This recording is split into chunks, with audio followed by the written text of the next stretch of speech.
She's getting what she wants. Life in prison. Mitchelle Blair also got in some parting shots at the fathers of the 2 kids she killed and stuffed in a freezer. Yeah, but the judge had the final word. A lot of drama in just a devastating case. 7 investigator Jim Kurtzner live outside of court.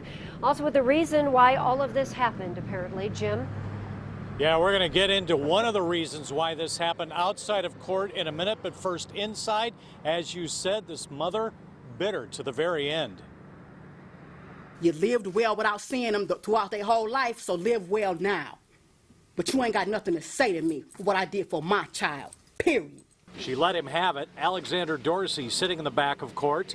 The father of 13-year-old Stoney Blair, who along with her brother, 9-year-old Stephen Barry, was beaten, burned, killed, and stuffed into this freezer for 2 years.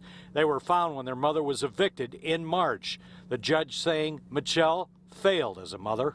One thing that strikes me as the greatest tragedy here is that they will never know what a life is like without experiencing bearing their milk. They will never know the joy of what could have been in their life without having you in it. They lived in terrible fear of you.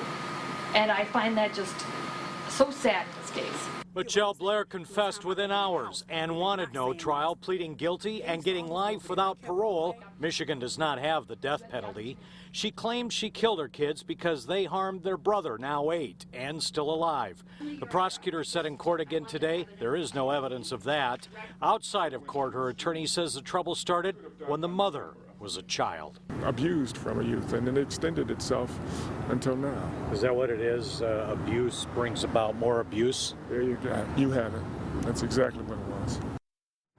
Now, some skeptics say this mom made up the story that she killed the 2 kids because they attacked her youngest son to give her some cover, and brought it up again today because that will make her less of a target as she goes to prison for the rest of her life. The other 2 remaining kids who are alive, 8-year-old son, 17-year-old daughter, have been placed with an aunt. There's a different court hearing coming up later this month where that could be made permanent, the state moving to terminate all parental rights.